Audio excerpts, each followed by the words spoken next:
Governor Whitmer, thank you for the invitation today. Where's the Gov? There you go, Gov. As my mother would say, God love you, dear. You're the best. You're the best.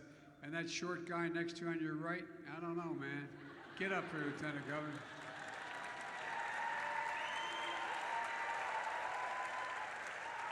And I shouldn't do this, but it's going to take a long time, but you got the best mayor in the United States of America right here in Doug. He had to spend more time with me than he never thought during the last, not last, 2 administrations ago. We're sitting one day in the Oval Office, I swear to God, and President Obama turned to me and said, Joe, go fix Detroit. I said, oh, no problem. None. And I put myself in the hands of your mayor, and I know every single neighborhood and most homes in your state, in your city. But anyway, thanks, Mike. You're a good friend. And so many other people that are here. You've heard most everybody else speak so far. My colleagues in the Senate and the House, you've heard from Commander Dingell. I tell you what, I don't screw around. Whatever she says, I do. And by the way, as everyone will tell you, she's over here, Mr. President. No. But guess what? She's always right. Debbie, I love you. Thank you. Debbie's like my sister, just tells me what to do, and usually she's right. So, anyway, I want to thank everybody for being. Look, and Mike, thanks a lot for the passport in the city. Our infrastructure law, by the way, as we get off the airport today, you know, and this is not what this is about. We're investing $80 million in your airports. $80 million. Everything from the restrooms to the stations to a little bit like the governor's doing, fixing all your roads and everything else around here. But at any rate, look, and my friend Ray Curry is here. Where are you, Ray? Ray, there you are.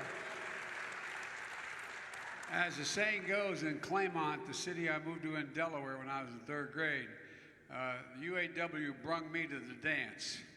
And I got elected in 1972 as a 29-year-old kid to the United States Senate.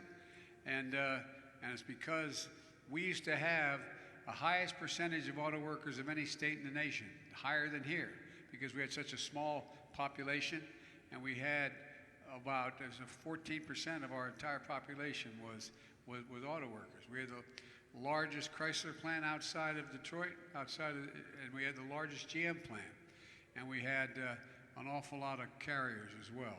So anyway, I want to thank you all. I also want to thank the CEOs of all the major auto companies who are here today for leading the way. They've stepped up. You know, you all know I'm a car guy. I'm here because the auto show and the vehicles here give me so many reasons to be optimistic about the future, and I really mean it. Just looking at them and driving them, they just give me a sense of optimism, although I like the speed too. And for most of the last century, we led the world in this by significant margin. And because we invested in our people, we invested in ourselves, and something went wrong along the way here. Something went wrong. We risked losing the edge as a nation, and China and the rest of the world are catching up. We used to invest almost 2% of our entire GDP in research and development, now 0.7%. And the rest of the world's catching. But not anymore. Now we're choosing to build a better America. An America that's confronting the climate crisis with America's workers leading the way. And we're rebuilding an economy, a clean energy economy, and we're doing it from the bottom up and the middle out. I'm so tired of trickle down, I can't stand it. And by the way, remember, when the middle class grows, everybody does well. The poor have a way up, and the wealthy do very well. And by the way, don't forget, middle class build America, and unions build the middle class. That's a fact. And nowhere is that more evident than right here in Michigan, where you're building the future of the electric vehicle. We're bringing back U.S. manufacturing jobs, 680,000 jobs just since I took office.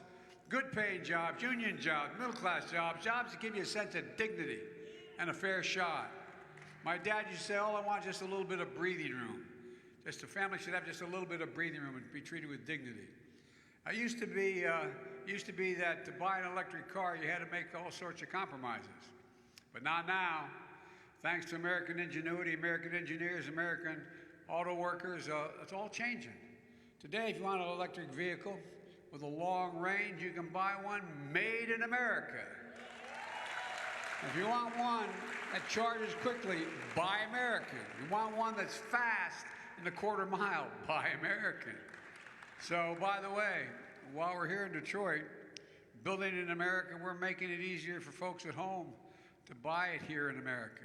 Companies have announced new investments of more than $36 billion in electric vehicles and $48 billion in battery manufacturing here in the U.S. And we're just getting started. I signed into law the Inflation Reduction Act. It gives tax credits to new electric vehicles, fuel cell vehicles, made in America. And for the first time, you get a tax credit if you buy a used electric vehicle. That's all coming. And part of the infrastructure law, we're investing $7.5 billion to build electric vehicle charging stations all across America. So today, I'm pleased to announce we're approving funding for the first 35 states, including Michigan, to build their own electric charging infrastructure throughout their state.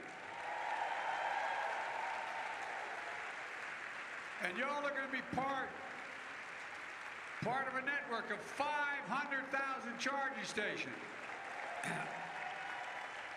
500,000 throughout the country, installed by the IBEW.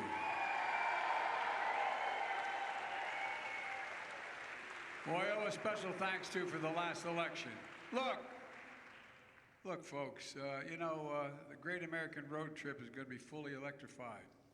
Whether you're driving coast to coast along I-10 or on I-75 here in Michigan. Charging stations will be up and easy to find as gas stations are now. We're also going to invest $7 billion to make American car companies and have the batteries and other critical materials they need. The auto companies like Ford, GM, Stellantis, I still am inclined to say that other word, Chrysler. My dad worked for them for a while. Are all our partners here. They made commitments. We're investing billions of dollars in themselves to go electric. And we're lucky to have the most skilled auto workers in the world, and that's not hyperbole. The single most skilled auto workers in America are right here today, the UAW. I'm not joking. You know what I tell people? What I tell business, and I'm not joking, whether I'm speaking to the Chamber of Commerce or the Business Roundtable or any of the major organizations, why am I so pro-union? They don't give you the credit. The American people don't understand. For you to go through the apprentice program and other trades, you got 4 or 5 years, like going to college. You're getting paid a little bit, not a lot, but you're working like hell before you get certified. And it's cheaper long-term to hire you because you do it the best, it lasts the longest, and in fact, you do it with everybody. No, I really mean it. And by the way, we don't tell people that. People don't know that. Neighborhoods I come from, they know it, but they don't know that. It's not that they're mean about it, they just don't understand. Think one day you show up and you got a trade, man, you're all set. But you work like the devil to get there. And your work product shows it. I recently signed the CHIPS and Science Act, investing billions of dollars in research and development, workforce training, manufacturing incentives to bring semiconductor manufacturing back to America. We invented that little computer chip. We invented it here in the United States of America. We don't have to rely on other countries to power smartphones, washing machines, automobiles, and so much more. Last week I was in Ohio to break ground on a multi-billion-dollar semiconductor manufacturing plant at Intel. 7,000 construction jobs. By the way, Davis-Macon, wage, nothing less. And folks, 3,000 full-time jobs making an average of $135,000 a year, and you don't need a college degree for all those jobs. Skilled workers. So, folks, all told, my administration is investing more than $135 billion to advance America's electric vehicle future. Our infrastructure law is also helping to make it in America and win the economic race of the 21st century. Once-in-a-generation investment on our nation's roads, bridges, railroads, ports, airports, lead-free water systems, high-speed internet. It's the biggest investment in American infrastructure since President Eisenhower's interstate highway system. It's a little bit like what your governor does. Filling all those potholes and building all those roads. No, you came through, you said you're going to do it, and you guys did it. And folks, look, we've awarded $25 million to upgrade 2 miles of Michigan Avenue connecting downtown and Corktown, Detroit. Well, that's because of the leadership of the mayor and the governor. You all know the neighborhood where the Tigers used to play? You know, on the corner at Michigan and Trumbull? Well, I tell you what, this funding is going to help restore Michigan Avenue and the former glory and make improvements in the future as well. And folks, with the governor's leadership, we're spending $1 billion, $1 billion to clean up and restore areas around the lakes, including the Detroit River, Kalamazoo River, Rogue River, as well as Torch Lake. And that goes to your folks sitting here, right here in front of me. And they're big deals.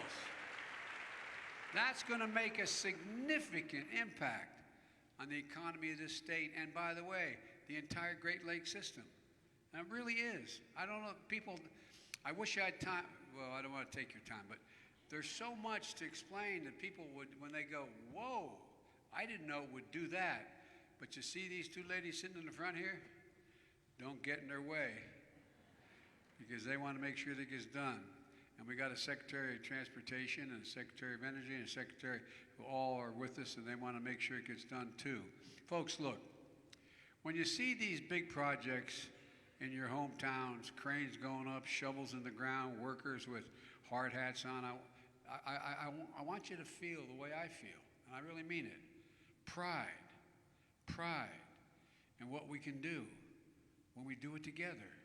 There's nothing we can't do. Working with so many of you here today, my economic agenda has ignited historic manufacturing boom here in America. Where is it written that says we can't be the manufacturing hub of the world? Where's that written? Well, we are now. We're way far away. What happened? Where does it say the most advanced nation of the world can't, and by the way, I won't go into that. But no, I know many of you watching at home are like the folks I grew up with in Scranton and Claymont, Delaware. You feel left out, left behind in an economy and industry that's rapidly changing. You wonder, where's my place going to be in that economy? I understand. I really do. One of the reasons why my dad moved from Scranton, when coal died, everything died. Had to find new ways to learn new skills, new work. Well, but hear me. We're going to leave nobody behind. We're going to be working with companies, community colleges, technical schools, union-led apprenticeship training programs to make sure American workers are prepared to compete and outcompete anybody in the world. And I'm not joking. I am not joking. Earlier this month, I announced a $52 million grant for the American Rescue Plan.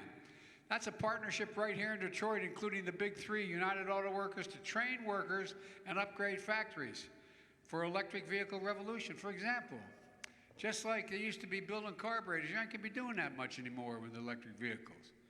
But we're going to have to build an awful lot of vehicle batteries.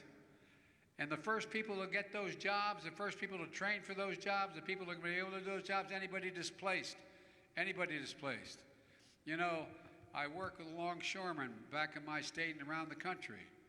And you know, when we got all this new modern equipment to deal with the supply chain, to speed up product coming in, well, we put all these new cranes and equipment in, but I made a deal with I suggested that the business side of that equation was anybody displaced by any modernization, they got to get the jobs to run those cranes. They got to get the jobs to be trained on every new thing that was going on. And the same thing's going to happen with auto workers. Anybody displaced because they're not in money.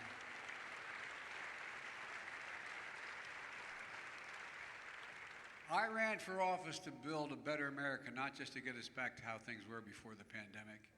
So we launched a once-in-a-generation effort to invest in America. We're working to deliver an economy that finally works for working families. We started with the American Rescue Plan. It's taken us from economic crisis to economic resurgence. Jobs are up, incomes are up, people are back to work. And this is a governor who knew how to take that money and use it to keep cops, firefighters, ambulance folk. I mean, you did.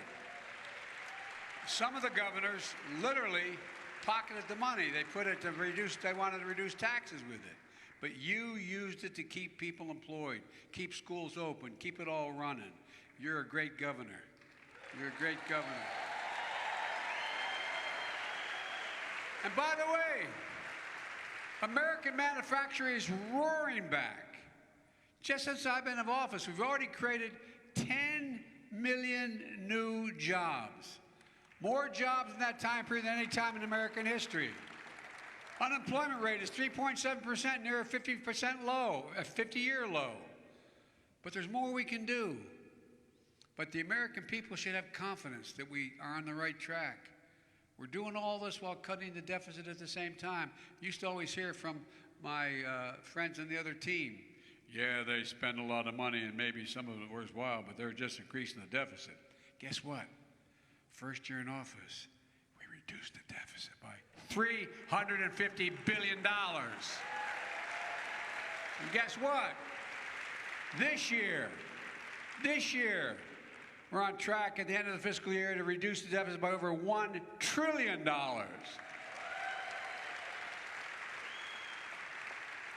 And we'll cut it by another hundreds of billions of dollars more over the next decade because of the Inflation Reduction Act.